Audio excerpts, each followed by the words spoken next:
30-minute beef stroganoff. Here we go. This is one of my favorite dishes. My wife likes it. My dogs love to smell it. They can't eat it, though, because it has onions in it. So what you're going to do is start out with your sour cream, dip them into a big old mixing bowl here. 2 16-ounce containers of sour cream. Don't get the light stuff, dude. This is already heart attack material, so don't jack around and have the light sour cream. Put your flour in on top of that. Just general all-purpose flour is what you want on this. And then after you dump that in there, don't forget the pepper. Now, a half to 3/4 teaspoon. I like a little heavy. I'm probably even more than 3/4 of a teaspoon. Then what we need to do is we need to add 2 cups of water. And if you don't have ready access to water, then you shouldn't be making beef stroganoff. So dump your water in there. That was rude and insensitive. Sorry about that, third world countries. Then dump that other thing of water in there. And then we're going to put in, finally, our 8 teaspoons of beef granules. Now, the granule thing, you may or may not be able to find these. They're getting harder and harder to come by. So you can use beef powder. There is also a way to use beef stock. I haven't done that myself. It kind of spooks me and scares me, so I don't think I'm going to try that.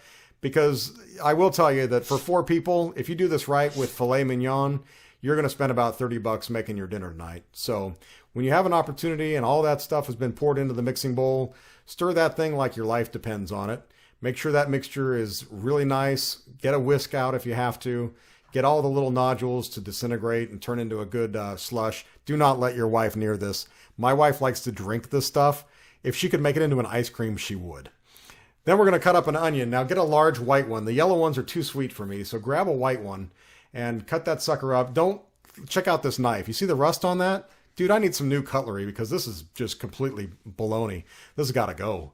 So cut that thing up into little pieces, but of a decent size. If you cut them too small, they're going to disintegrate when you cook. So don't go like atom size here. Go something a little bit bigger than that. But again, now I'm really freaking out at how well the rust shows up on that knife, even with that crappy camera. But anyway, cut those onions up, put them in that little bowl, and hide that bowl in the refrigerator or they'll turn brown on you, and that's just not good. So don't let that happen to you. I like to add a lot of onion. You can see I've only used half of it there, but if you like a super big amount of onion, then cut 3/4 of it up. Once you're done with that, add a half teaspoon of garlic. Now, if you put a half teaspoon in, you're going to say, dude, that's not a half. That's more like 2. But I really like that because the mixture itself that you just made a second ago is very salty, and the garlic kind of calms some of that salt down. And then this is the piece de resistance right here. Cut that meat up into bite-sized chunks. Do filet. If you read anybody else's cookbook, they're going to tell you to do like a flank steak, or they're going to tell you if you want to be real high society, do a sirloin. Do filet.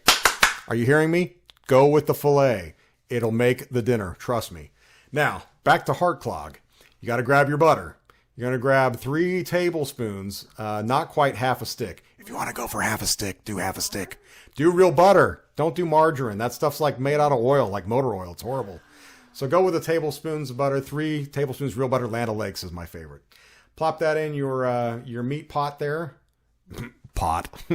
And put that on the stove. So as it's heating up, keep stirring that stuff. You don't want to burn it on one side, and especially when the butter hasn't melted yet. Then you've got your pot of water boiling for your pasta. You're going to add some olive oil to that. That's going to keep the pasta from sticking. And then after that, you're going to put a wee bit of salt in there. A lot of salt. A lot of salt. You're not going to hurt anything. It's just once a month that you're going to have this anyway, so you're not going to die from that. Then our butter started to melt here. We're going to get in there. We're going to stir that around until it's nice and brown through all of the meat.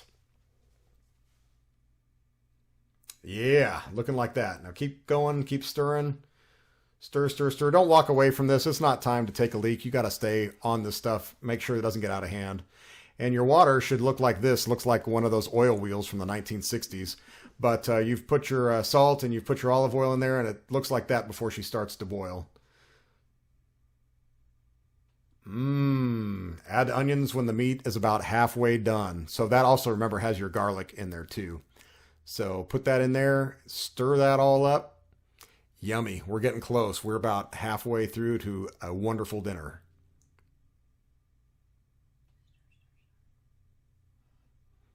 Boiling, boiling.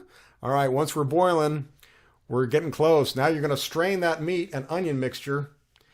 Do it in like a... My wife freaks out when the oil goes down the drain, and she's right. Don't do that. Be a real man. Be a real woman, and put that into a used coffee container or something so that you're not clogging up your drain. Then you want to return that meat to the pan, and make sure you get... Some onions are going to want to stick to that strainer, so make sure you scoop those out. You don't want to lose any of that good stuff. And then finally, this is my wife's favorite. I hope you hit it in the meantime, from when you made it to when you're adding it. And you add that yummy sour cream and beef mixture. Yeah. All right, water's boiling. Cool. Let's put in that pasta. And, you should really add the pasta slower than that. But, it always turns out fine for me. Whole wheat pasta, whole grain. No whole wheat pasta. That's crap. Put in regular good pasta that, again, if you're that concerned about your health, don't eat the beef stroganoff. So here you go. Stir that stuff around. Watch this. That needs to boil for 8 or 9 minutes, and then start tasting it to make sure that it has gotten soft enough. Fixing to boil over here. Keep stirring that. Keep stirring it. It's going to get thicker as you go. When it's thick like a concrete truck, that's a good mixture right there. Yeah, see that? The bubbles, when they pop, they'll leave a mess all over your kitchen. So make sure that you do keep stirring on that. You don't want to let that sit for too long. Back to our pasta, which is boiling. All right, now what we're going to do. The pasta has boiled for 8 or 9 minutes. We've taste tested it. It's in good shape. It's nice and soft. Put that in that same strainer. No reason to use a different strainer for the meat and the pasta. They're going to wind up in your gut all the same. So empty that out. Then you're going to want to rinse that in hot water, and that's going to keep the pasta from sticking, because after we're done with this, we're going to go straight over to the pot that we originally boiled it in, and it's time to scoop out our yummy beef stroganoff. So, and notice that my wife is feeding herself first, and that I spent the half hour cooking this, but she's getting all the benefit of the nice, hot, yummy stroganoff before I get a chance to. But the good news is she has to do the dishes.